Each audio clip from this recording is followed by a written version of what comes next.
Quanto que nós precisamos caminhar para sermos capazes de desfrutar dos benefícios da maturidade. Porque a maturidade é justamente o conforto existencial. Só ela pode nos dar o conforto existencial. Os imaturos sofrem muito mais. A imaturidade é um preço alto que se paga. Porque é a partir dela que nós somos egoístas. E sendo egoístas, dificultamos muito a nossa realização. Porque nós só podemos viver realizados à medida em que nós sabemos partilhar quem somos e o que temos. O imaturo sofre justamente por não compreender o movimento do tempo, as mudanças que a vida traz em cada fase da vida. Cada fase da vida tem as suas belezas e tem também os seus desconfortos.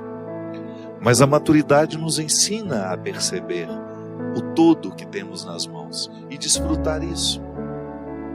A imaturidade nos traz muitos prejuízos. Quando somos imaturos, nós não somos capazes de amar.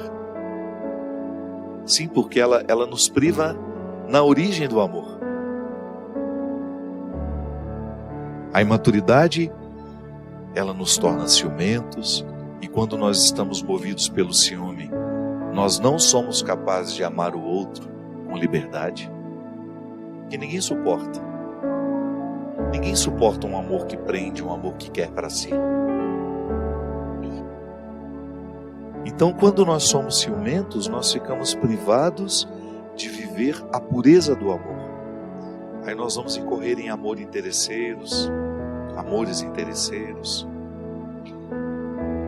que são muito mais desdobramentos das nossas necessidades do que dos nossos valores.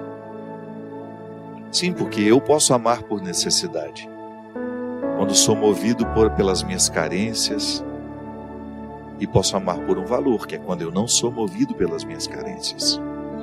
Há pessoas que se doam porque querem reconhecimento, o tempo todo, a partir de uma linguagem que nem é tão clara, fica pedindo esse reconhecimento.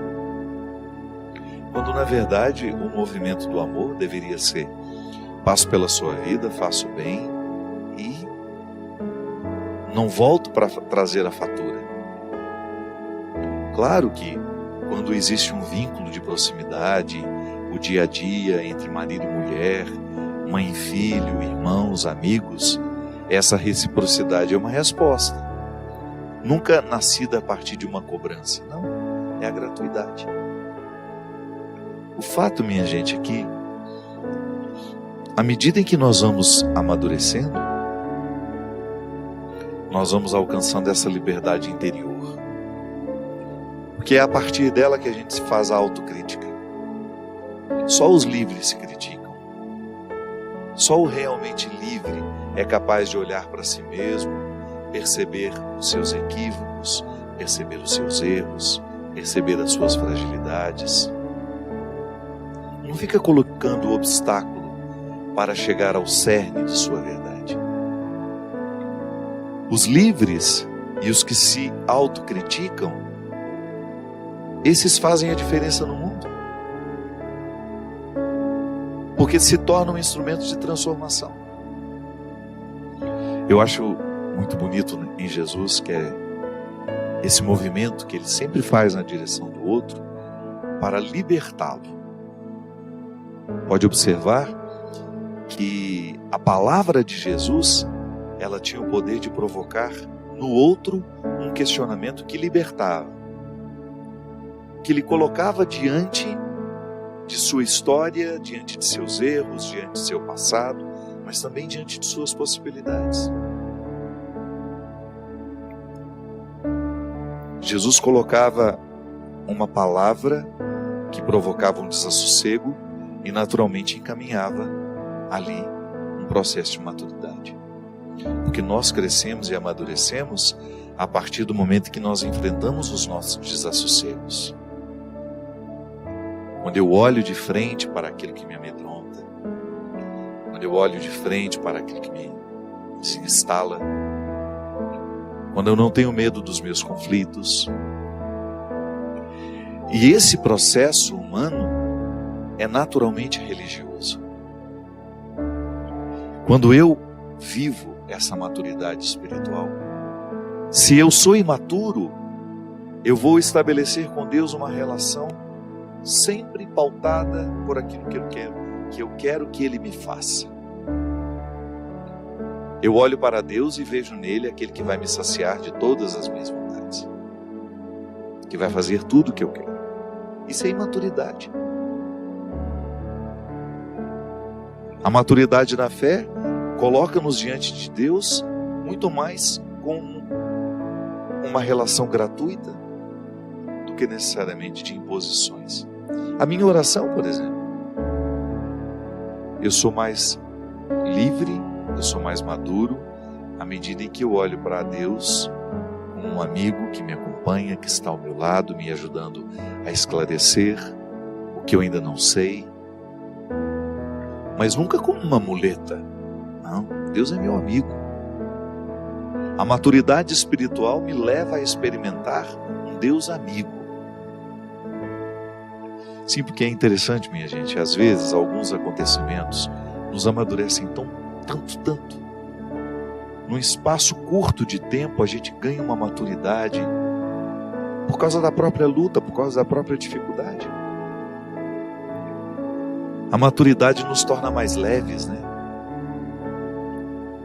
A gente fica com mais acesso ao outro e o outro fica com mais acesso a nós. E a gente também aprende a fechar portas. Sim, porque nem tudo precisa ser acessível. A maturidade nos leva a dizer o que de fato precisa ser dito e a calar naquilo que precisa ser calado.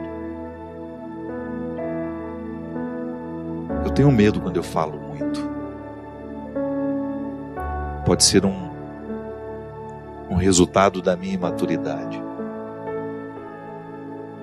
Por causa da imaturidade nós ferimos com o nosso exagero, com o nosso excesso, com a nossa indiscrição.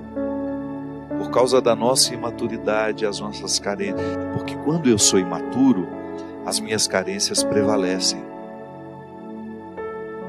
Porque se eu não coloquei na doma, ela vai me domar. Ou eu domino as minhas carências, ou elas me dominam. Então, muitas vezes, eu demonstro a minha imaturidade assim. Tudo tem que ser de acordo com a minha vontade, tudo tem que ser de acordo conforme o que eu prescrevi. Eu não posso perder, eu não posso ser contrariado. A vida só é viva a partir do momento que nós temos conflitos, que nós compreendemos a dimensão ácida de tudo o que nos rodeia. Sim, eu não posso viver somente do que é alcalino. O ácido está ao meu lado, ele faz parte da minha vida. O alcalino é a vida. Quanto mais alcalinos nós estivermos, mais saudáveis nós estaremos. A maturidade emocional, espiritual é a mesma coisa. Então eu também lido com realidades ácidas, pessoas ácidas, situações ácidas, mas eu posso alcalinizá-la. Alcalinizá-las são situações, são pessoas. Ou então coloco um filtro para que isso não venha morar dentro de mim. Opiniões, por exemplo. O imaturo absorve todas as opiniões. O maturo ouve e é capaz de absorver aquela que de fato importa. O imaturo não. O imaturo absorve tudo. A maturidade nos permite um filtro, nos coloca um filtro, e a partir dele nós vamos selecionando o que queremos para nós. Nunca perde aquele que opta por amadurecer.